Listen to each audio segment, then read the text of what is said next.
If your cold open starts with rapport, you're already behind. Oh, I hate this one. This one is, let me know what you think about this one. Stop asking how their day is going. Stop hoping you caught them at a good time. Stop the fake warmth. It's not helping you. You're not a guest. You're not their friend.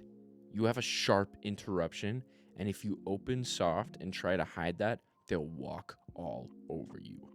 This is how your opener should sound. John, I'll keep this tight. I work with titles at industry companies. Quick one.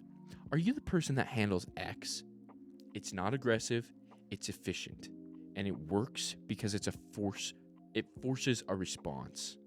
You show up direct, like someone who's worth listening to. They say yes, no, or what's this about?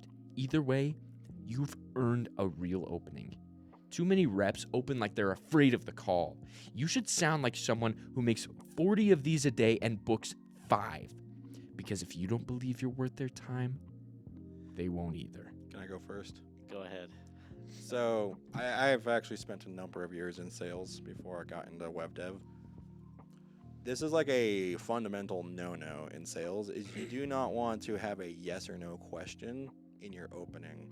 That gives you a 50% chance of failure right off the bat, because if you begin the call with a no from your prospect, the rest of the call is shot at that point. Yeah, you want it to be open-ended, get them talking. Gives them But way too easy of an out right there, brother. there's something else with this particular approach that I fundamentally disagree with. I think this would work for certain scenarios and certain individuals, but the thing I don't like about a set sales script or an approach like this is that it assumes that every person you come across is the same, and I don't like that.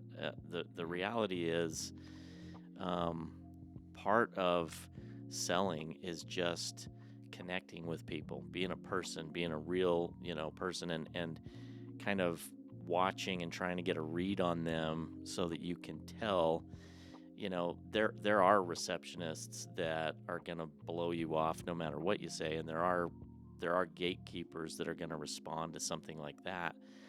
But there's a fairly sizable percentage as well that are going to be more open to someone who wants to chat a little bit and ask them about their day.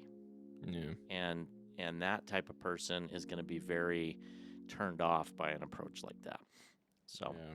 I feel like 95% of people are going to be turned off by that approach. I would be. Yeah. I'd be like, you don't know me. Yeah. Well, and especially the way Broc read it, I would be like, get the F out of my office. I'm reading it how this guy is. I don't know him, but I know that's how he sounds. So let's do a little role play. How would you do a cold open? You're calling me. I'm a receptionist. Well, for me, it's more of, like Zach said, an open-ended thing, trying to get them to talk. I probably would take the approach of, hey, how's it going? Yeah, who's this?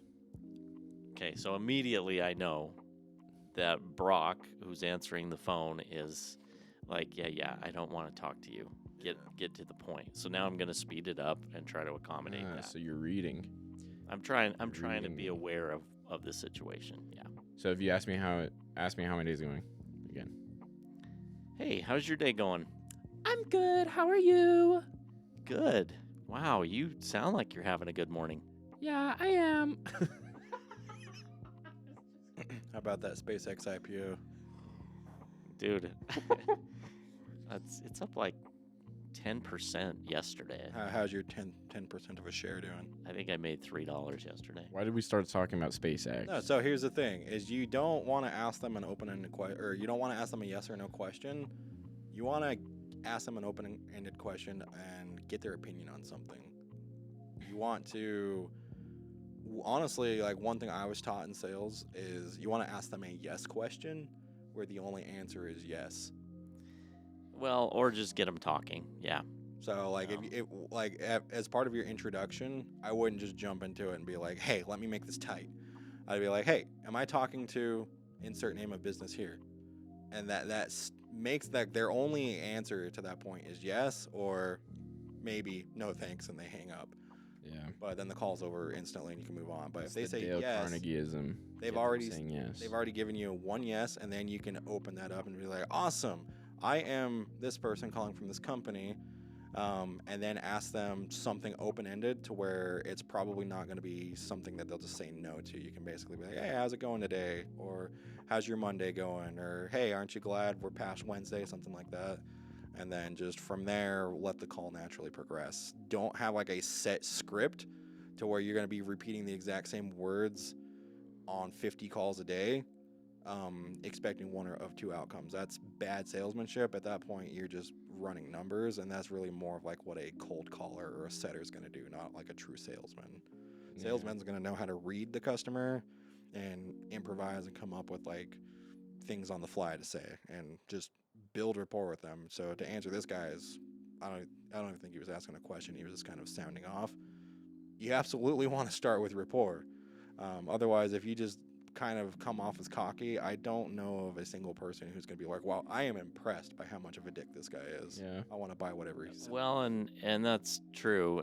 Even if you do all of that and do the rapport and all, there's all these things that can increase the likelihood of closing the sale. It's still a numbers game. Sales is a numbers game. You know what else is a numbers game? Your mom. Sudoku. I was actually going to say Sudoku, but I was going to say You dating. guys are like, I swear, you guys are like, are you, Zach? Did you have an affair with Brock's mom years ago? All right. I think that's a great way to end this podcast. Thank you guys for watching. Bazinga. Glad that Jason was on here for this show, and we learned a lot about sales, the do's, the don'ts, the what have yous, a lot of ins, a lot of outs. Jason, you have any final words for the audience? Because Lord knows you're never allowed back on this show. This is your Nope. last chance. I won't miss not being here. We didn't get shadow banned this time. There was no talk of That's a double negative. I won't miss being That's here. a double negative. Jason's gonna miss being here. Oh my gosh, incredible. Adios, Apito. Goodbye.